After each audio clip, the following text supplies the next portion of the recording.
What is going on, everybody? 2 about 29 back in the lounge yet again. Make sure to kick back, relax, and grab some snacks. Today we have another Prize Wall Eval. Love is in the ring, and we have 2 prize walls to go over very, very quickly. Number one, we have the premium prize wall. There is a Yeet plate, there is a must-see headband, and there are some 6-star gold token chests. I think the obvious answer here, take the Yeet plate if you can. This must-see headband probably isn't even worth half of one of these medallions, and the 6-star gold chest, 20 of them, definitely nice. Seems like we're getting a lot of tokens in a lot of these events. Now, I don't have any inside info, but if I had to make an educated guess with all the resources they are setting us up with, there might be something on the horizon. Who knows? I don't.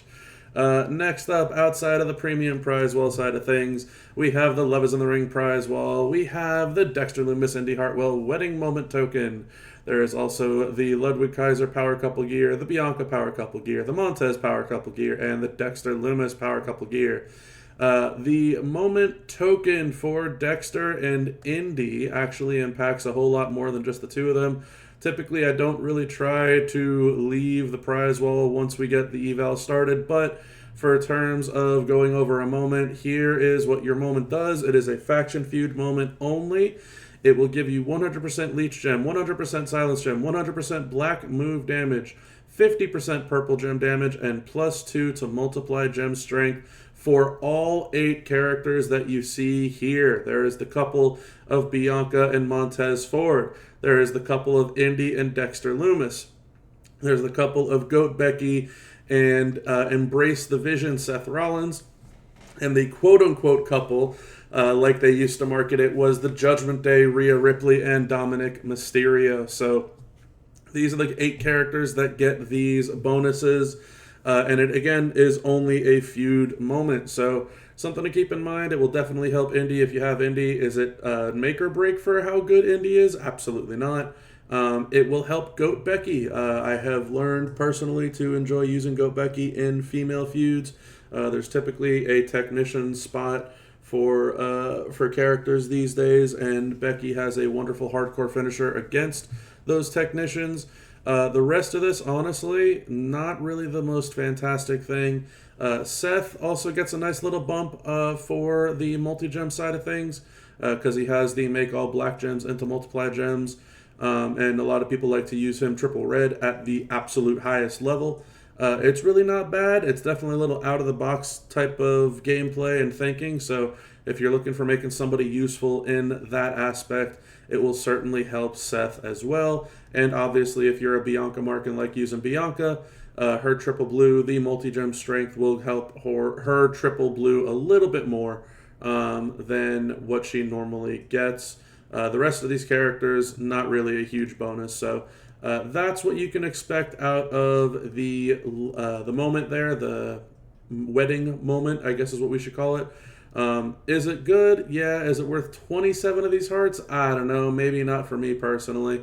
The Ludwig Kaiser Power Couples gear, I did do a video on Ludwig with his gear. Essentially, all it does is just freeze up a Striker MP trainer. It just frees up Striker Woods. Aside from that, he plays the exact same and hits a little bit harder because you don't need MP and you can put more damage, right? So that's all there really is to it. It's nothing crazy. The Montez Ford gear and the Dexter Loomis gear, both negligible amounts of damage. I think Montez is like 25%. I don't know if it shows it here. It doesn't. I don't know if Dexter shows here. It doesn't. It's like 25% and 50%. It's pretty weak sauce stuff. It's not enough to make them amazing or top of the tier, I guess is probably the best way of saying it. Bianca's gear is nice. It gives you the +3 to her multi-gem strength.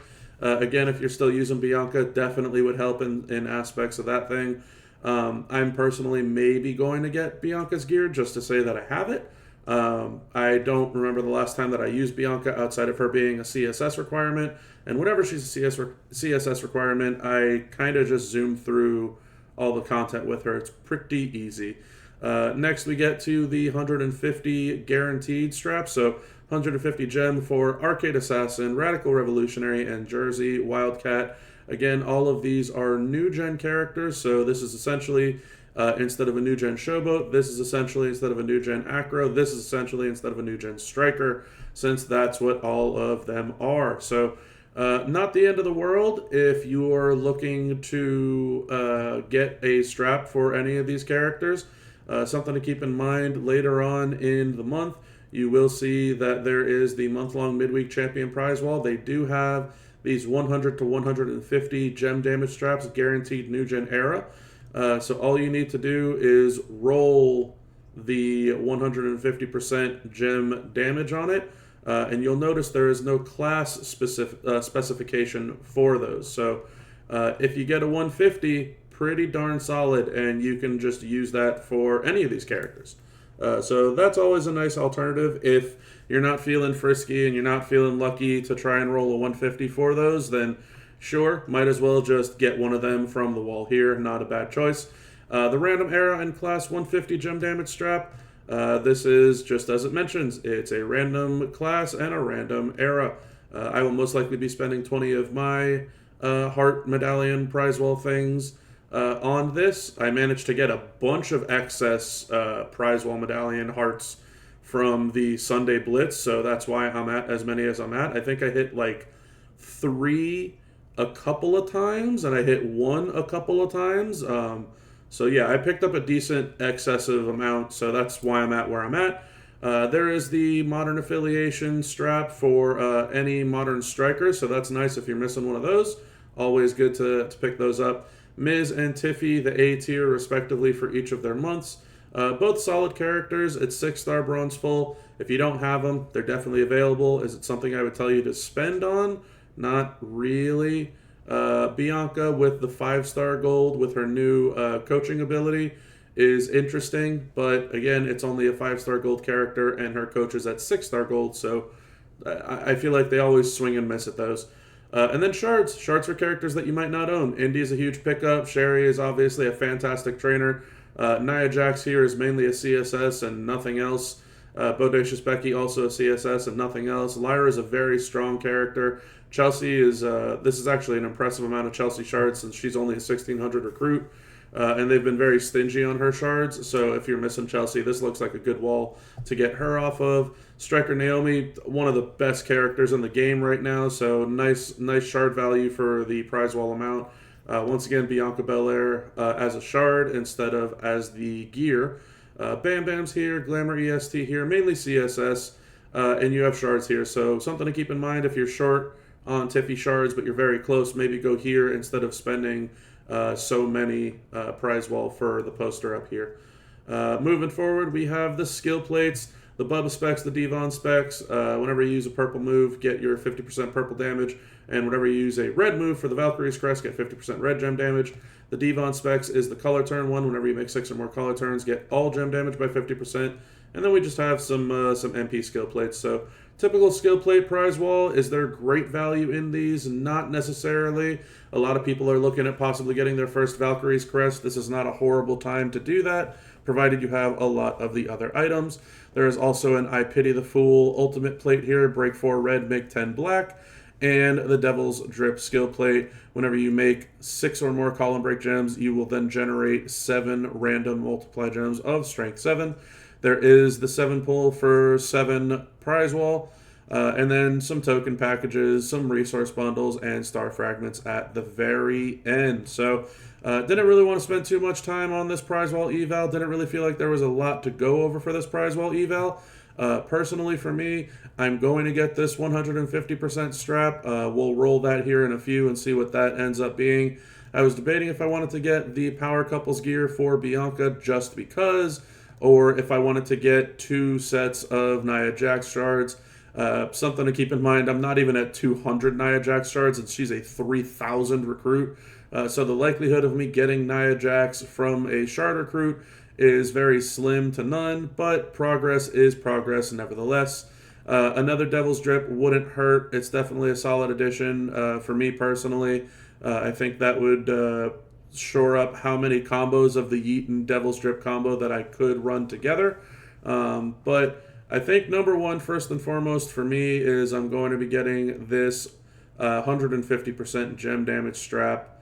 So let's roll that and see what we get. We get a Legend Striker, so I will gladly take the Legend Striker 150. Not bad. We're left with 38 prize wall left. You know, I'm thinking more about it that I really just don't care about the Bianca's gear. She's good enough for me to get the job done whenever she's required. Again, this is all just what I'm doing, not anything that you need to do. I think what I'm going to end up doing is I'm going to end up taking one set of these Nia Jax shards.